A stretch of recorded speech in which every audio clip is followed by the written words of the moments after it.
Just a couple of days ago, the 2025 Yonex German Open concluded with Viktor Axelsen getting his second title of the year over Singapore's Loh Keen Yew, and we wanted to make a video on it. Though Axelsen was the ultimate winner, we actually want to focus on Loh Keen Yew. Throughout the tournament, Loh's game had looked different compared to his previous play, and we believe he has made significant improvements in the right direction. Let's discuss some of those improvements first. Cleared the net. On the line. There are three things that really stood out to us, both good and bad, from Loh Keen Yew in his match against Axelsen at the 2025 German Open. First, Loh's style has changed to become significantly more efficient, where he's much smarter about when to use full power to attack in the backcourt. In this match, Loh often played a variety of efficient shots in the backcourt that expended little energy. These shots helped him focus more on the follow-up instead, where he aimed to take the net early and create better attacking opportunities. Second, Loh's technique must be analyzed for better or worse. Loh's change in style has increased the variety of shots he plays, and although some of his technique has been great, there are other shots that must be improved to make Loh's style change more effective.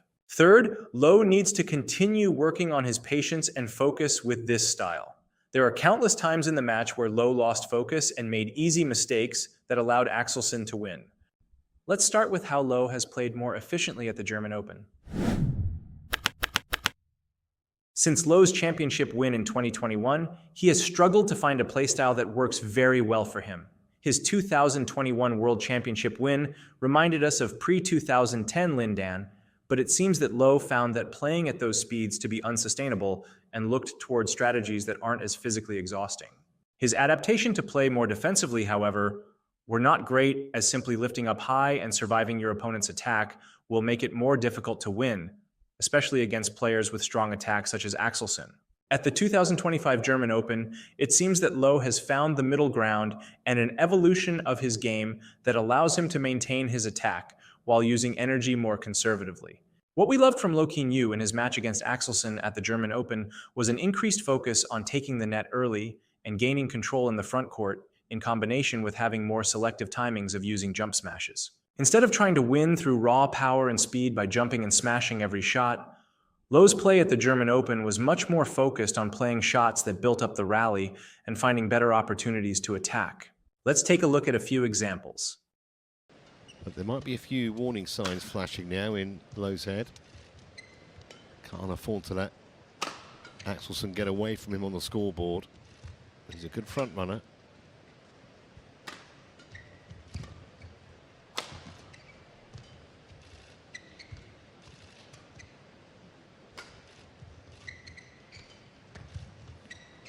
Yeah, well played.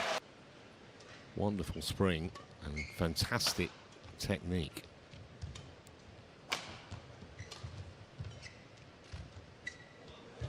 Fooled Axelsen again. You'll notice that instead of jump smashing all the time, Loh makes use of slices, drops, and half smashes a lot more. These shots require less full body commitment and often lets you recover much easier and faster, which is key in Loh's strategy. Instead of winning the point off the smash, the idea is to use a slower but steeper half smash or slice to put your opponent out of position and then following up quickly and winning the point at the net. You can really see this in Loh's footwork. Pay attention to how his backcourt movements have become more light and relaxed and how Loh changes speed when the shuttle is returned to the net. Now, this isn't saying that Loh has stopped jump smashing. It's just that the timing of his attack is much better now, where full smashes are coming when the opponent is not in position. Fantastic get from Axelsen, and again, but he couldn't do anything with that. Right. Given how closely strategy and technique are linked together, we must discuss Loh's technical skills when discussing a playstyle adjustment.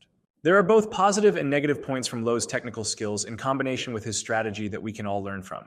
We can start with the more positive note, and that's Loh's pushes. The first thing to pay attention to is the hold that Loh uses.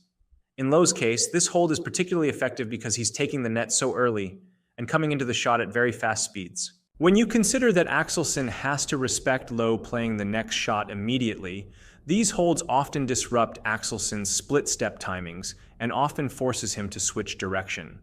This is extra effective on a player who is as tall as Axelsen and have more difficulty changing speeds and direction due to the extra mass from their height.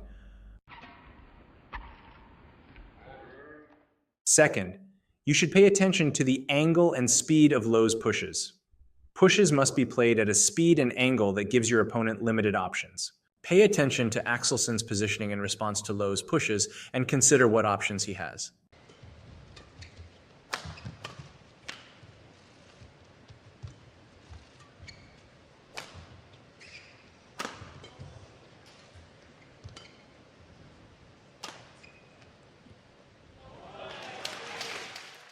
What you'll notice is that it's often very difficult for Axelsen to attack, and even when he does, the shot that is returned is often coming back flatter and more predictably, which allows Lowe to proactively move Axelsen around. This is one of the big reasons Lowe's play at the German Open was more efficient. He isn't as reliant on forcing the attack anymore, as restricting Axelsen's attack and moving him around has given Lowe better chances to win the rally. That said, overuse of these holds and pushes isn't good, and they're not always the right shot to play. For Lowe, there are many instances where going for a drive right away instead of holding would be better. We typically notice this when he's following up after playing a backcourt shot, where hitting the shot right away puts more pressure on Axelsen by not giving him time to recover. This is not a big deal though, especially because we see Lowe do it later in the match. It is something that's extremely difficult to recognize during the game as well. Something that was more concerning, however, was Lowe's around the head, straight drop, and slice. We firmly believe that Lowe would have won against Axelsen if he had a stronger straight slice from his around the head side.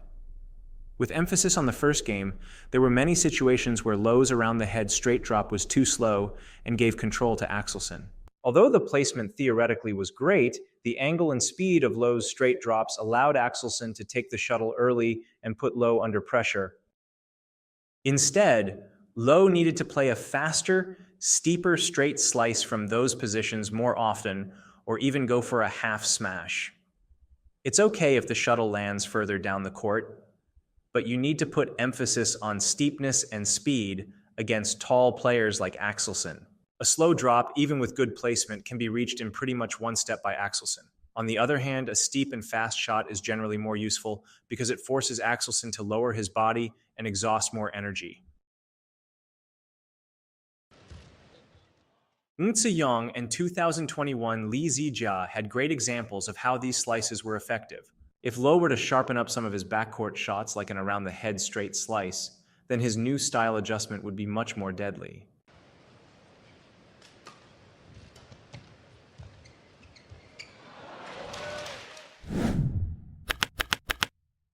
Speaking of sharpening, Lowe also needed to sharpen his focus and improve his patience.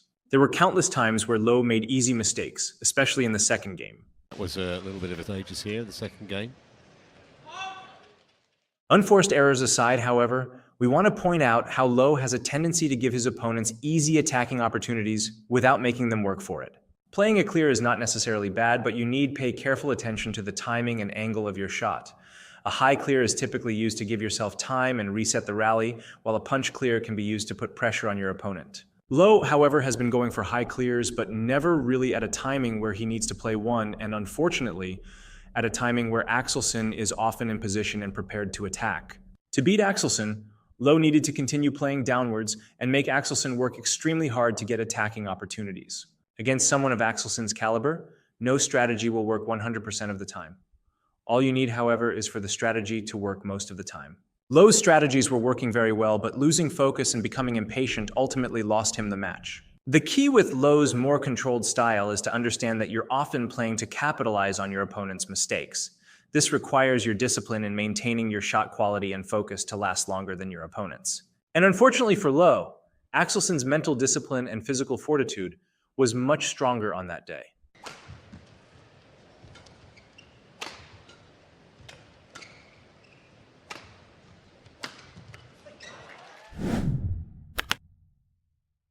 Overall, however, Lowe's performance at the German Open was great, and we could see a resurgence in the player if he continues to develop the play that he showed in this tournament. And for us as viewers, we can learn from both the good and bad from Lowe's performance. By focusing on changing speed in the front court and taking shots early, we can create better attacking opportunities in the back court. This style generally requires having more variety in the backcourt and being able to play shots that allow you to quickly recover and follow up at the net. We can also pay attention to Lowe's pushes as an example of shots we would want to play ourselves, and recognize how even if you have a good strategy, it is not complete unless you have the focus and patience to see it through. Oh, it was in. As always, if you liked this video, don't forget to leave a like and subscribe so you don't miss out on our future content. Let us know what you would like to see next in the comments below.